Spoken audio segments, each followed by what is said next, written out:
Hello students, आपके अपने इस ऑनलाइन चैनल ज्योग्राफी विद सुमन में आप सभी का वेलकम है।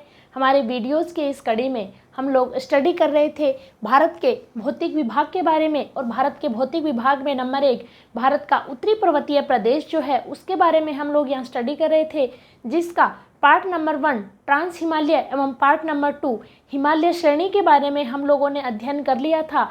देन थर्ड नंबर पार्ट जो आता है वो आता है पूर्वांचल हिमालय।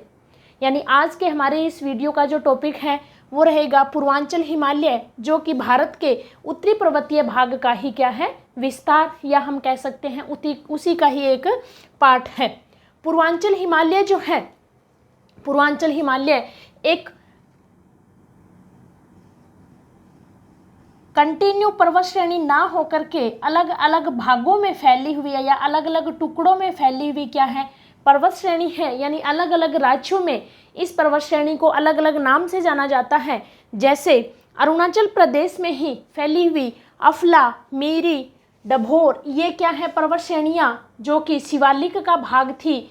जबकि इसके अलावा मैंने आपको बताया था कि यह हिमालय पर्वत श्रेणी जो है वो नामचा बरवा के बाद जो है वो एक तीक्ष्ण मोड़ लेकर के उत्तर से दक्षिण की ओर एक घुमाव लेती है, और उसके बाद अलग अलग राज्यों में, जैसे अरुणाचल प्रदेश में ही मिसमी और अरुणाचल प्रदेश में ही पटकाई बूम की पहाड़ियाँ स्थित हैं। किस रूप में? ये है तो महान हिमालय का ही भाग, लेकिन इस हिमालय को क्या कहा जाता है? पूर्वांचल हिमालय कहा जाता है। तो मिसमी और पटकाई बूम कौन से राज्य में? अरुणाचल प्रदेश में। देन आगे चलते हैं तो अरुणाचल प्रदेश के बाद नागालैंड राज्य है, जिसमें आती है नागा पहाड़ी, और इन नागा पहाड़ियों पे ही आप ध्यान रखिएगा, नागालैंड की राजधानी कोहिमा जो है वो भी किन पे है? नागा पहाड़ी पे स्थित है। और इस नागा पहाड़ी की विशेषता कि इसकी सर्वोच्च चोटी जो है माउंट सारामती। आप साथ के साथ नोट करते जाइएगा कि पूर्वांचल हिमालय में जो पहाड़ियाँ आती हैं, जैसे मिसमी, पटकाई बूम, कौन से राज्य में? अरुणाचल प्रदेश में। पटकाई बूम अरुणाचल प्रदेश में, जबकि अरुणाचल प्रदेश से आगे आता है नागालैंड, और नागालैंड राज्य में आती है नागा पहाड़ी। और इसी पे मैंने आपको बताया कि नागालैंड की राजधानी कोहिमा स्थित है, और इसकी सर्वोच्च चोटी जो है वो है माउंट सारामती। नागालैंड के आगे मणिपुर राज्य में आती है मणिपुर पहाड़ी। और मणिपुर पहाड़ी की एक विशेषता कि इस पहाड़ी के बीच में जो है लोकटक झील, कौन सी झील? लोकटक झील।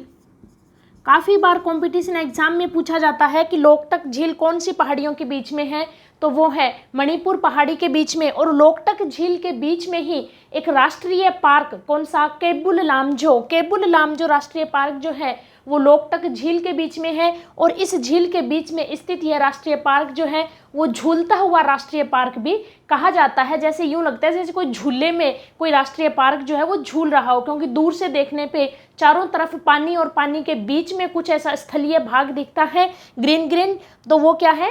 केबुल लामजो राष्ट्रीय पार्क, जो कि झूलता हुआ राष्ट्रीय पार्क जाना जाता है। और नेक्स्ट मिजोरम में आती है मिजो या लूसी पहाड़ियाँ। मिजोरम में आती हैं मिजो या लूसाई पहाड़ियाँ इन्हें कहा जाता है। और इसकी जो सर्वोच्च चोटी है वो है ब्लू माउंटेन। यानी मिजोरम में स्थित मिजो या लूसाई पहाड़ी जो है उसकी सर्वोच्च चोटी है ब्लू माउंटेन। इसके बाद त्रिपुरा में आती है, त्रिपुरा राज्य है जो कि अपने बांग्लादेश से 3 ओर से घिरा हुआ राज्य है। कौन सा? त्रिपुरा राज्य है। और इसमें स्थित त्रिपुरा पहाड़ियाँ किसका भाग है? पूर्वांचल हिमालय का ही भाग है।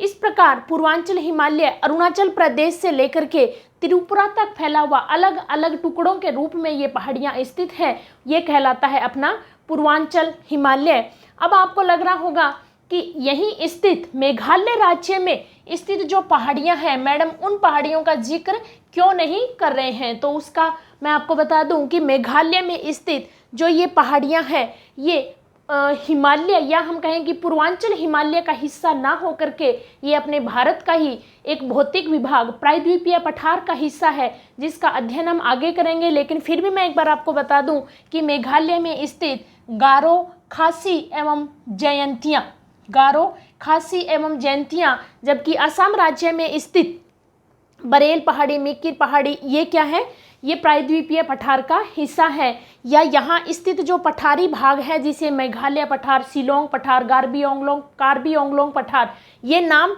इस पठारी भाग को दिए गए हैं। तो ये पठारी प्रदेश का हिस्सा है, ना कि हिमालय श्रेणी का हिस्सा है। इस प्रकार हमारा यह हिमालय श्रेणी या हम कहें कि उत्तरी पर्वतीय भाग जो है अपने भारत देश का, ये कंप्लीट होता है, जिसको हमने 3 भागों में विभाजित करते हुए पढ़ा। ट्रांस हिमालय, नंबर 2 था हिमालय पर्वत श्रेणी, और नंबर 3 था अपना पूर्वांचल हिमालय। इसके साथ ही अपना ये हिमालय या हम कहें कि पर्वतीय भाग कंप्लीट होता है। लेकिन इसी को मैं आपको बता दूं कि एक विद्वान थे सिडनी बुराड़, सिडनी बुराड़ जी के द्वारा हिमालय जो अपनी श्रेणी है या हम कहें कि जो इसका पर्वतीय भाग जो अपने स्थित है, उसका प्रादेशिक विभाजन या देशांतरीय विभाजन भी उसको कह सकते हैं, ये किया गया किसके द्वारा, सिडनी बुराड़ के द्वारा।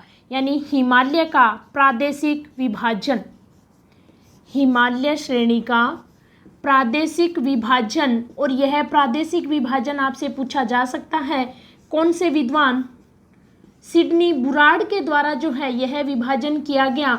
और यह विभाजन जो है वो देशांतरीय विभाजन भी कहलाता है, और इसका जो आधार रखा गया वो रखा गया नदियों के आधार पे। सिडनी बुराड़ के द्वारा यह विभाजन दिया गया, और इसमें से उत्तरी पर्वतीय प्रदेश में से जो निकलने वाली नदियां हैं, मैं आपको बता दूं सबसे उत्तर में निकलने वाली सिंधु नदी जो मैंने आपको बताई थी, जास्कर और लद्दाख श्रेणी के मध्य से होकर के निकलती है सिंधु नदी। देन नदियां तो और भी आएगी, झेलम, चिनाब, रावी, व्यास, लेकिन सिंधु के बाद इस प्रादेशिक विभाजन में हम देखते हैं सतलज नदी। कौन सी नदी, सतलज नदी। सतलज के बाद हम देखते हैं नेपाल और उत्तराखंड की सीमा से बहने वाली काली नदी, देन तीस्ता नदी, और तिब्बत से आने वाली कौन सी नदी, ब्रह्मपुत्र नदी। सिंधु नदी, इन नदियों के नाम भी मैं लिख देती हूँ, सिंधु नदी, देन सेकंड नंबर पे सतलज नदी, देन काली नदी, काली के बाद तीस्ता नदी, और तीस्ता के बाद ब्रह्मपुत्र नदी, ब्रह्मपुत्र नदी। इन नदियों के आधार पे सिडनी बुराड़ जी के द्वारा यह विभाजन दिया गया, और इस विभाजन में जो नाम दिया गया, सिंधु और सतलज के बीच में पंजाब हिमालय, पंजाब हिमालय। नंबर 2, इसको साथ साथ लिख भी सकते हैं, सिंधु और सतलुज के बीच, सिंधु टू सतलुज। देन पंजाब के बाद आता है कुमायूं हिमालय, कुमायूं हिमालय जो आता है सतलुज से काली के बीच, सतलुज नदी से काली नदी के बीच।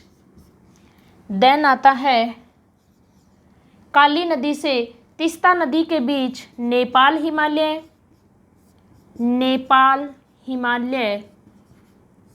और नंबर 4 जो आता है असम हिमालय, असम हिमालय।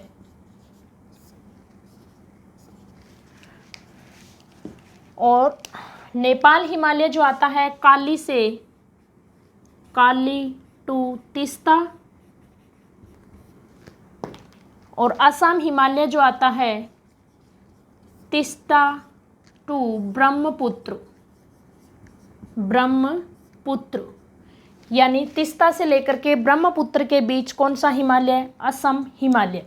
तो अब इस प्रादेशिक विभाजन का भी हम बात कर लेते हैं, और इनका अपना अपना विस्तार भी है। जैसे पंजाब हिमालय का विस्तार 560 किलोमीटर, 560 किलोमीटर।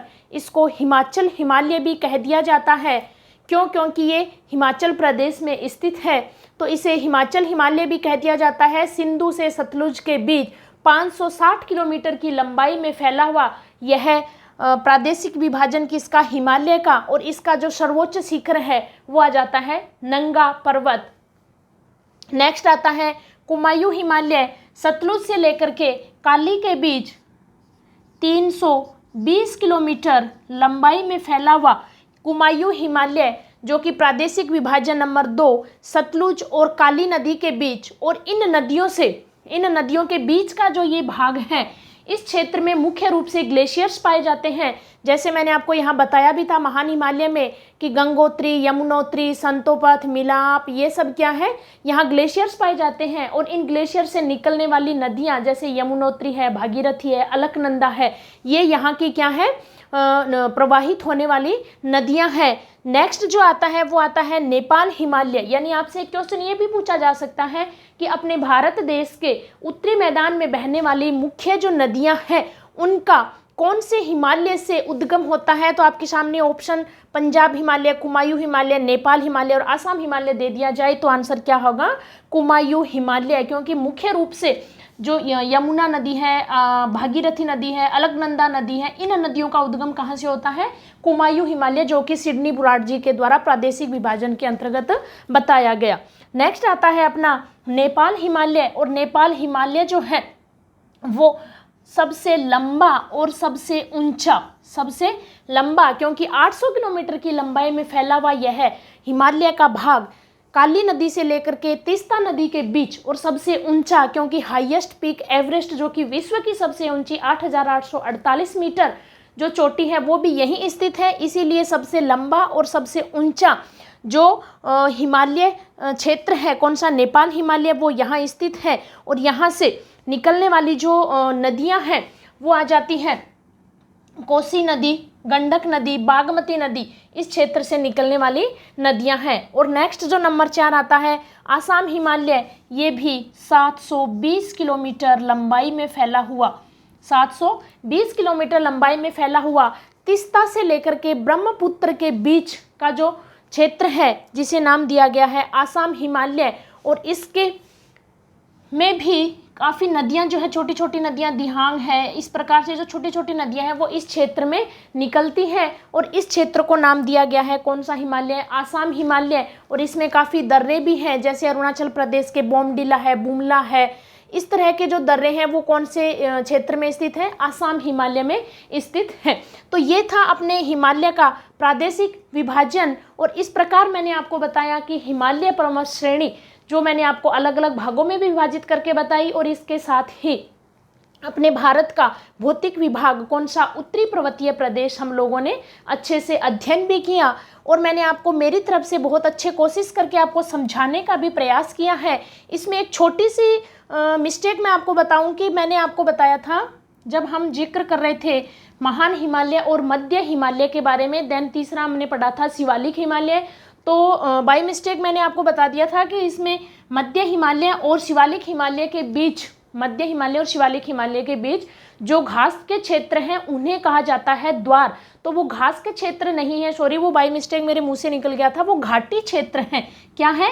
मध्य हिमालय और शिवालिक हिमालय के बीच कुछ घाटी क्षेत्र पाए जाते हैं जिन्हें उत्तराखंड में कहा जाता है दून, जैसे देहरादून, और हरिद्वार में कहा जाता है द्वार, जैसे हरिद्वार। जबकि जो घास क्षेत्र मैंने आपको पहले बताया था कि यहाँ कश्मीर में कहा जाता है मर्ग और उत्तराखंड में कहा जाता है बुग्याल और पयाल। तो ये दोनों क्या थे? ये तो थे घास क्षेत्र, जबकि घाटी क्षेत्र जो है मध्य हिमालय और शिवालिक हिमालय के बीच, ये कहलाते हैं दून और द्वार। तो इस प्रकार से हमारा यह उत्तरी पर्वतीय प्रदेश जो है मैंने आपको अलग अलग टुकड़ों में विभाजित करते हुए और छोटे छोटे वीडियो अलग अलग बनाते हुए आपको समझाने की कोशिश की है। उम्मीद करती हूँ कि आप लोगों को यह अच्छे से समझ में भी आया होगा और आपने साथ के साथ इसके शॉर्ट नोट और ये अपना बनाया हुआ नक्शा भी बनाया होगा। और हमारे इस चैनल से जुड़े रहिए, क्योंकि इसके आगे का भी अध्ययन, जैसे भौतिक विभाग नंबर 2 और इसके आगे का भी संपूर्ण भारत का भूगोल जो है हम हमारे इन वीडियोस के माध्यम से अध्ययन करेंगे। और इसी के साथ ही मेरा यह वीडियो मैं यहीं एंड करना चाहूँगी। Thank you.